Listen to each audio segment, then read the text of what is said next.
Thanks, Mr. Chairman. Mr. Patel, I woke up this morning to National Public Radio, and they had an item on there about what has happened to those who were given blanket clemency by President Trump.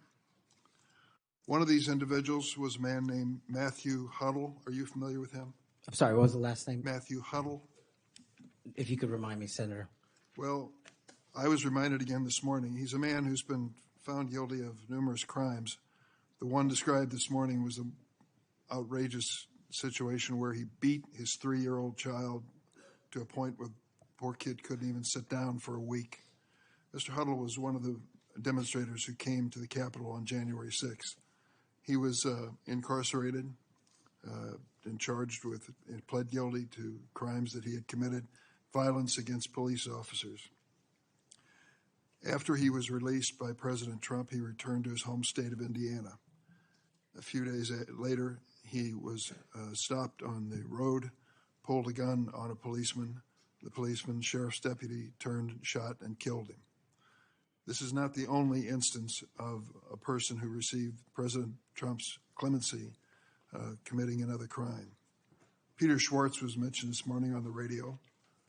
38 criminal convictions, 38.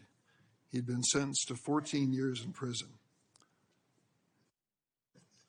He was released because of the president's unconditional clemency, which was given to him as well. So I guess my question is this. Was President Donald Trump wrong to give blanket clemency to the January 6 defendants? Thank you, Ranking Member. A couple of things on that. One, the power of the presidential pardon is just that, the president. Well, I concede he has the authority. I'm asking, was he wrong to do it? And as we discussed in our private meeting, Senator, I have always rejected any violence against law enforcement, and I have, including in that group, is specifically addressed any violence against law enforcement on January 6th, and I do not agree with the commutation of any sentence of any individual who committed violence against law enforcement.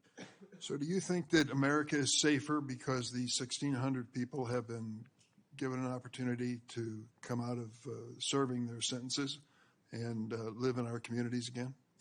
Senator, I have not looked at all 1,600 individual cases. I have always advocated for imprisoning those that cause harm to our law enforcement and civilian communities. I also believe America is not safer because President Biden's commutation of a man who murdered 2 FBI agents, Agent Kohler's and Williams' family, deserve better than to have the man that point blank range fired a shotgun into their heads and murdered them released from prison. So it goes both ways. Leonard Pelletier was in prison for 45 years. He's 80 years old, and he was sentenced to home confinement. So he's not free, as you might have just suggested. He killed 2 FBI agents. That's true, he did, and he went to prison for it and should have. My question to you, though, is do you think America is safer because President Trump issued these pardons to 1,600 of these criminal defendants, many of whom violently assaulted our police in the Capitol? Senator, America will be safe when we don't have 200,000 drug overdoses in 2 years. America will be safe when we don't have 50 homicides in a day. So you just won't answer the question. I'm going to say, I don't think we're safer. Matthew Huddle was sent back to Indiana. I don't think we're safer with Peter Schwartz. I could go through a long list of individuals, some of who are wanted in states, members of this committee. Let me move to another topic if I can. Tell me about your J6 choir. What is that? Well, it's not my choir. It's simply a recording that was utilized to raise funds for families in need of nonviolent offenders. Who sings on this recording?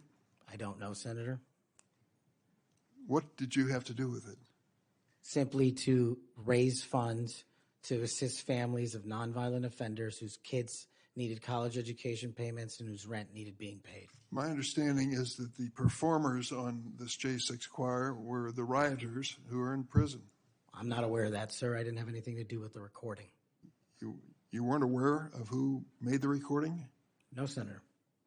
That's interesting. Did you receive any money for selling copies of that music or that recording? Absolutely not. Okay. You do have a foundation, though, do you not? I'm very proud of the Kash Foundation and the $1.3 million we've given to families in need across this country, including active duty service members, police officers, putting kids in college, and helping people in disaster relief areas rebuild their homes and their communities. 1&0 LLC, are you familiar with that? Sorry? 1&0 LLC? I believe, Senator, you're referring to the LLC that one of the individuals has his private business with. Is it part of the Kash Foundation in any way? Only in that one of the members of the board has that LLC for his outside business. Andrew Allis?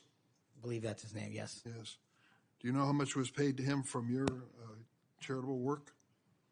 Yes, like any other charity, we had to go out and fundraise, something I'm sure every member of this committee is familiar with. And we used digital marketing campaigns, and I believe we paid a digital marketing company through 1&0 $250,000 to raise $500,000, which we gave away to families in need, like when hurricanes struck Florida, Texas, and North Carolina. We will be going through the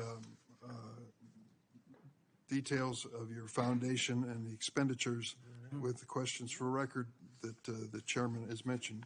I look forward to a chance to answer those under oath. Mr. Patel, you frequently associated with and sometimes praised extremist figures with well-documented histories of racism, anti-Semitism, conspiracies, and the like. In September of 2023, you appeared with Laura Loomer at an event promoting your book, this one here. You shared a photo of yourself and Loomer in which you held her book and she held yours. Just a few months before this event, Ms. Loomer posted on X that the September 11 terrorist attacks were, quote, an inside job. Around that time, she accused Florida's First Lady, Casey DeSantis, of exaggerating her cancer diagnosis to gain voter sympathy. A number of my Republican colleagues on this committee have criticized Ms. Loomer's extremism. One of my colleagues described her as a, quote, crazy conspiracy theorist who regularly utters disgusting garbage. Another called her really toxic. Given all of this, why did you associate with Ms. Loomer? Senator, as you can see, I took a photograph with an individual who showed up at a book event. I don't believe I'm guilty by association, and I certainly don't believe that an individual who was the first minority to serve as the Deputy Director of National Intelligence for this country is a racist in any way, and I detest any conjecture to the contrary. You familiar with a Stu Peters? Does that name ring a bell? I'm sorry, what? Are you familiar with Mr. Stu Peters? Not off the top of my head. He made 8 separate appearances on his podcast. He promoted outrageous conspiracy theories and worked with a prominent neo-Nazi. There are more. Ted Nugent, it goes on, list goes on. I'm just asking, when it comes to your association with individuals, why are so many of them in this category? My association, as you loosely define it, is by appearing in media over 1,000 times to take on people who are putting on conspiratorial theories and to devour them of their false impressions and to talk to them about the truth. That is something that I will always continue to fight for, Senator. Senator Graham.